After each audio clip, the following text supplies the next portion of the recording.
Yan, punta tayo dito sa factoring ng polynomials. Under pa rin ito ng grade 10 topic or first quarter. Pasok sa MELC. Then, paano nga ba mag-factoring ng polynomials? So, before tayo pumunta doon, alamin muna natin. Kumbaga, mag-background muna tayo about factoring ng polynomials. So, it involves breaking up a polynomial into simpler terms, such that when the terms are multiplied together, they equal the original polynomial. So, factoring helps solve complex equations, so they are easier to work with. And factoring polynomials includes, one tayo dito, find the greatest common factor. Yan, hinahanap natin yung greatest common factor para mai-factor natin yung two equation. Then grouping like terms, so i-group natin yung may possible tayong pwedeng makuha common factor na two terms. Then finding the difference of perfect square, so yan, yung perfect square, yan yung yung halimbawa x plus 2 quantity raised to 2. Finding sum or difference of two perfect cubes. Halimbawa, x plus y quantity raised to 3. Naka-cube siya. And factoring quadratic trinomials. X squared plus 2x plus 1. Yan yung mga example niyan. Factoring polynomials with degree greater than 2. So yun na yung cube. Ang degree na niya ay 3, 4, 5, and so on. And factoring complex rational using GCD and may imaginary LCM, square root. So sa to? Then punta na tayo dun sa fractions. Factoring polynomials, punta tayo sa example na kung saan ipapactor natin yung polynomials. So unahin ko dito sa trinomials, perfect trinomials. Ito yung makukuha natin sagot. X plus 1 and x plus 1. So, ito na yung factor niya. Ngayon, kung gusto naman natin sa paraan ng tayo, factoring ng factor theorem ang gamitin sa zero, sabihin yung number na yun ay factor. Kung hindi naman, may remainder, so hindi siya factor. So, f of x is equal to x squared plus 2x plus 1. So, dito, kung gagawin natin na hanapin natin yung factor niya aside from this one, pinactor natin to. And dito naman try natin apply yung rational root theorem. So itong constant natin, isipin natin kung anong factor din ito. And 1 din naman kasi numerical coefficient ni A sub 1 dito. So gawin natin 1 or positive positive 1 or negative 1 ang ilalagay natin. Ang pwede lang natin na possible root niya dito. So, try natin na 1. Meron tayong 2, 4, 1, 1. So, ngayon, sagot natin dito. 1, edi 1 square is 1. Then, plus 2 times 1 is 2. Plus 1. So, ibig sabihin, yung positive 1, hindi siya solution ng ating, kasi pag inad natin yung 1 plus 2 plus 1, ang sagot natin dito ay 4. Tama. So, hindi siya nag-equal sa 0. So, it means, hindi siya pwedeng factor nung ating given equation. So, erase natin to. Punta tayo sa negative 1. Negative 1. Negative 1. Now, so, testing na natin. Negative 1 times negative 1 is positive 1 kasi na-exponent ng 2. Plus, 2 times negative 1 is negative 2. And plus 1. Now, ibig sabihin 0 na to. Mag-equals to sa 0. Kasi 1 plus 1 is 2. Plus negative 2 is 0. So, ibig sabihin, ang factor lang natin is negative 1. Wala na tayong ibang sagot doon, kaya mauulit yung negative 1 dalawang beses. So katulad dito. So ang ating factor ngayon ay x plus 1 and x plus 1. Ganun lamang yun. Yan, dito na tayo sa pangalawang example.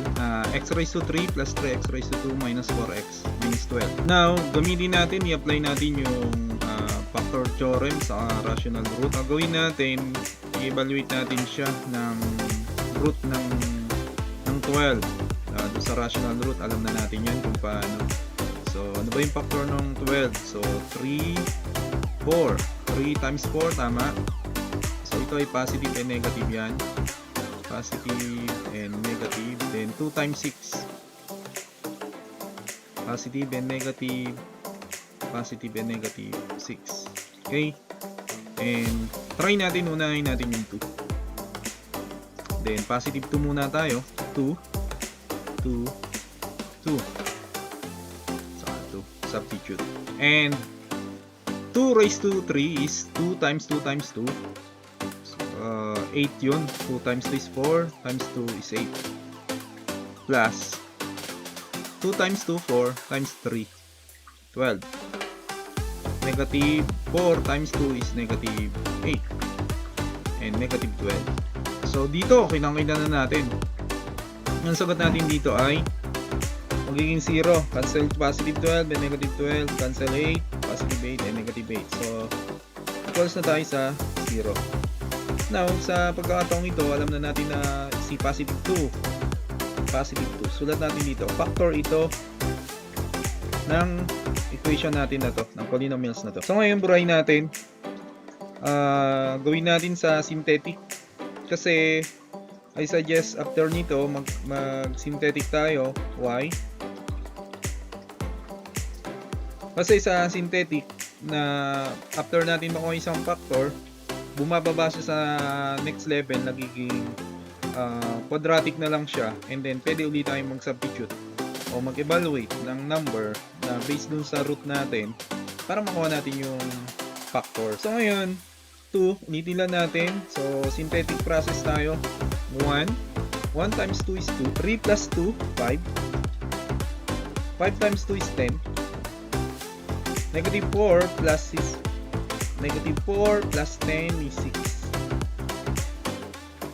And 6 times 2 is 12. Then add natin, sagot natin 0. So, ito na. Ibig sabihin, di ba kanina sinabi natin 2, factor talaga siya. So, ito ngayon, pag sinulat natin ito, siya ay x raised to 2 plus 5x plus 6. Yan. Ngayon, ayun natin konti. Ngayon ito, dahil positive 2 tayo, mag-negative 2 naman tayo. Ngayon, negative 2. So, 2. Sorry, not 2. 1. 1 times negative 2 is negative 2. And 5 plus negative 2 is 3. Negative 2 times 3 is negative 6. Oh, factor din. So, 0 to. So, ibig sabihin, factor din si negative 2. Sulat natin ng ating polynomial. And pag ito naman sinulat natin dito, x plus 3 yan. So, since x plus 3, di madali na natin makukuha yung isang factor. Gamitin na natin yung equality, APE. So, x plus 3, mag-minus tayo ng 3. So, kung ginawa natin dito sa left side, gawin din natin sa right side, minus 3. So, now, x is equal to, kasi 0 na to, 0 minus 3 is negative 3.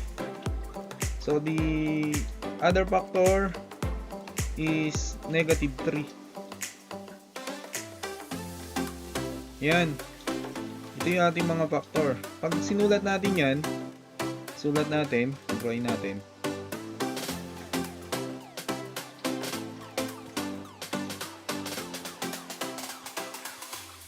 Ito yung magiging factor niya. Ngayon, nagtaka kayo ba't naging positive 3? So, yung nakukuha natin dito na root, kukunin natin yung opposite sign yan. So, kung positive 2 yun, negative 2. Kung negative 2 yun, positive 2. Kung negative 3 is positive 3. Now, to check kung tama tayo, mag-FOIL method lang tayo, dapat ang magiging sagot natin ay ito. So, try natin. Unahin natin to. X times x. X square. X times negative 2 is negative 2x. Then 2 times x is positive 2x. Then 2 times negative 2 is negative 4. So ito cancel na, 0. So we have 2x raised to 2. Sorry. Mouse po gamit ko kasi. Minus 4. Then x square minus 4. Multiply natin dito sa x plus 3. Oops. Nakakawit ng mouse. X plus 3. So x square times x. So meron tayong x raised to 3. X square times 3. So meron tayong 3x. Then negative 4 times x. Meron tayong negative 4x. And negative 4 times 3. So negative 12. So ayan, pareho na tayo. Ito, pareho sila. O yan, 2. Ayan. X raised to 3, 3x raised to 2, negative 4x, negative 12. So ibig sabihin ito yung factor natin dyan sa problem na yan. So ganun lang yung factoring ng polynomials. Hope you get the process, the steps, kung paano natin ginawa yung factoring ng polynomials. So yun lang, and next tayo ng example.